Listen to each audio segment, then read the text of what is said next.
Ito po ang aking kwento po sa inyo ay nangyari po pagkamatay ng aming lola. So, bago po mamatay ang lola po namin, they called our dad na pumunta na roon sa ancestral house nila because yun nga po, our grandmother naghihingalo.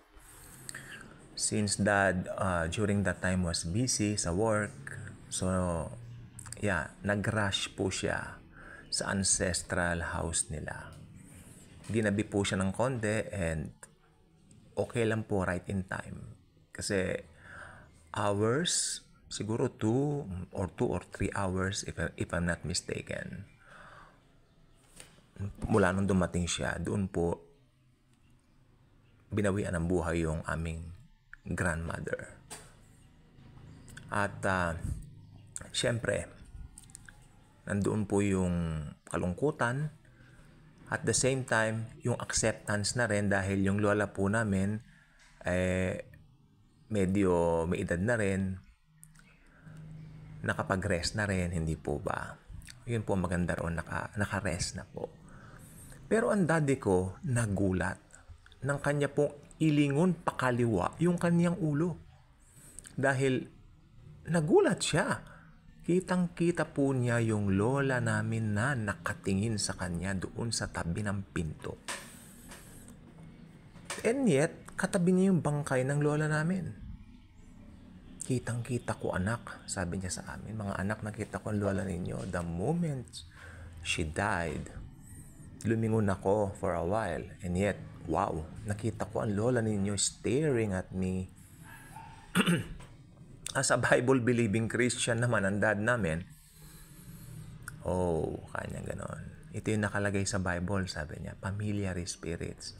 Pero whisper lang ginawa ng daddy ko, in Jesus' name, be gone. Umalis na. Kasi pag mananampalataya ka, hindi ka pwedeng lokohin ng mga espiritu. Ano ang balak ng espiritu o ng demonyong yon? Ang balak niya, papaniwalain ng daddy ko na yung nakita niya ay, yung mismong lola ko. Pero ang totoo, nope, hindi na po yun ang lola ko. Yun ay demonyo na nag-anyong lola ko. Ginaya niya yung anyo ng lola ko para i-deceive, supposed to be ang daddy ko. Not knowing na ang daddy ko, araw-araw po nagbabasa ng Bible yan. Yan ang nagturo sa amin tungkol kay Jesus. Lumakad ng tama sa buhay, sa landasin ng liwanag, na si Jesus ang tinutumbok mo, na si Jesus ang liwanag. Tapos siya pang, siya pang i-deceive. Be gone in Jesus' name, sabi niya. Pero hindi ko lang po alam. Pag yung ibang kamag-anak siguro namin na hindi mananampalataya, wow, maniniwala po. Pero hindi, makinig po kayo mabuti. Meron po akong keyword. Yung mga alam ni Stanas na believers, yun ang kanyang lilinlangin eh. Pero ang problema ni Stanas, hindi niya malilinlang yung mga believers. Kaya nanlilinlang din siya ng mga hindi mananampalataya. Mas marami. Maraming deceive. Diba? Maraming nadideceive ngayon. So, mag-iingat po tayo. Kaya yung sumisilip-silip sa bintana ko na sinasabi nila na lolo ko daw, sabi ni Ate Weng, baka yun yung lolo mo? No, ako hindi. Yun mo ay familiar spirits. Yun ay demonyo na nag-aan yung lolo ko na sinisilip ako kunwari sa kwarto. Hindi ba naikwento ko po sa inyo na sinisilip ako sa kwarto? Nakita ng daddy ko yun. Malakas ang third eye ng daddy ko. Tapos, syempre, minsan, naiiwanan din siya sa bahay. Minsan noon, especially, yung bahay namin, dito nga po sa Sampaloc, sabi ko nga po, haunted house po talaga ito, no? Ay, marami siyang nakita, especially pag nighttime, may mga naririnig siya, nagkakalampagan. At dito po sa bahay namin ito, dito nga po sa Sampaloc, one time, syempre, pistang patay, hindi po ba? So, karamihan ng mga tao nasa sementeryo. Wala po kami noon, nasa mga sementeryo kami. Walang tao sa bahay. And then, yung amin pong katapat na bahay, ano po siya, nagkaroon po siya ng diarrhea. So, alam niyo na, masamaan siyan. Hindi siya sumama sa sementeryo. Siyempre, baka doon pa magkalat, di ba? Then, nung bandang takip silim na raw, mag-aalas 6 na ng gabi, may nakita siya na babae doon sa bintana raw nakadungaw. Ang nasabi niya, ay, may naiwan pala doon. Akala ko pumunta silang lahat sa sementeryo. May kasama silang, baka kamag-anak nila kasi hindi raw niya alam yung muka. At ang sabi niya, nakadilaw na damit. And then, siyempre, dumating yung kinabukasan, kwento-kwento na, oh, hindi pala kayo lahat pumunta, may nakadungaw doon na nagtaka na kami. Wala, nakasara yung bahay, sabi namin. It was locked. Dumating kami, nakalock naman. Hindi naman magnanakaw yun kasi nakalock yung bahay, secured lahat. Hindi napagtanto namin na, sabi nila, may spirit, yun na naman. So, bata pa po ako noon, so hindi ko pa po alam yung tungkol sa ganyan. Kasi during that time, nagsisimula pa lang kaming mag-aral ng Bible. Until now, dumating yung time na malaki na po kami, alam na po namin yan, ay familiar spirit. So mag-iingat po kayo. Kasi ang totoo po ang mga spirits. Ito po ay mga demonyo na nag-aan yung mahal ninyo sa buhay. Tingnan niyo yung pag-atake nila, especially mga Halloween, mga pistang patay. Ganun po sila lumalabas. Kaya yung sinasabing nangangaluluwa, totoo po yun. Nangangaluluwa. Kasi tignan niyo ang paniwala, makinig pong mabuti. Ang paniwala po ng mga tao, especially dito po sa atin, sa buong Pilipinas, at saka sa ibang parte ng mundo, naniniwala na December 31st is Halloween night. So, alam ng demonyo yan, alam ng diablo yan, nakaset sa mind niya yan. So, ang gagawin ngayon ng diablo, okay, Halloween night, okay. So, dadayain ko kayo. Diyan, lalabas siya, espiritu, mga ganon, di ba? Yan. Kaya, while growing, I was 5 or 6. Ang panakot sa amin dati ng mga yaya namin. Oo.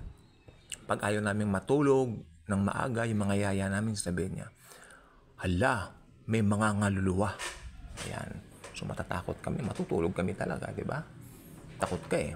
So tignan ninyo, alam po ba ninyo yung fear? Ginagamit po yan ni Satan to attack people with weak strength, no? Sa kanilang mga sarili. Yung mga walang kalakasan. So, ayan ang sinasabi ko po sa inyo. Kaya, hindi ko po makalimutan yung sinabi. Takam-taka po sila. Wala tayong lahat sa bahay. Yan, nakadungaw, nakadilaw. Oh. And then,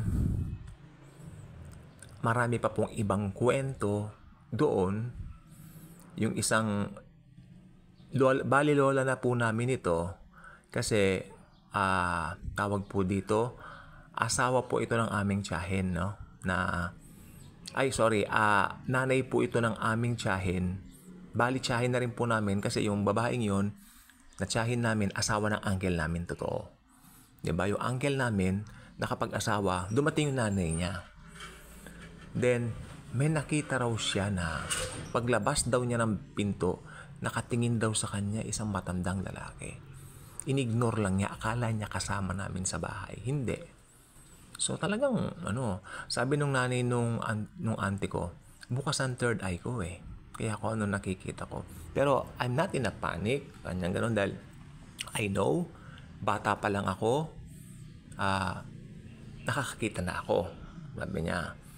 So, ang magpapanik lang yung mga natatakot. Pero ako po, personally, hinahamon ko, magpakita nga kayo sa akin. Kasi ang dami ko nang naririnig all about you. Gusto ko nga kayong makita. Ayun. Alam niyo po, hindi. May nagsabi po sa akin, isang Kristiyano rin, matapang ka kasi kaya ayaw magpakita sa'yo. Yung mga weak person, yun ang kanilang pinipili na pagpakitahan para lalong madisig. So mag-iingat po tayo. Pero I thank the Lord Jesus dahil ang daddy ko isang believer, nakita niya talaga yung lola ko, nakatingin daw sa kanya. At ang naisip ng daddy ko, kung ito yung nanay ko na nakatingin sa akin, bakit daw ang tingin ang sama? Nakatingin daw na ganun yung nanay niya, parang Hindi nakangiti, nakatingin lang na ganun. 'Di ba? Ewan ko po, pero siguro sabi naman niya, anong itsura daddy ka namin? Nakangiti na parang nakasimangot, sabi niya. Hindi niya mapaliwanag yung mukha. Pero alam niya yung ngiti parang pilit.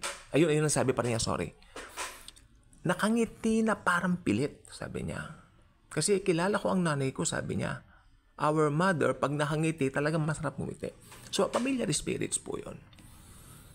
Ito naman po ay mga paalala ko lang po sa inyo. Lalo na po, talagang may spirit world, may spirit realm. Sinasabi po yan ng Bible. Kaya kung hindi pa kayo nakasubscribe sa ating channel, I invite you to do so. Click the notification bell, share the love of Jesus, share His grace. Thank you, and Jesus truly loves us all.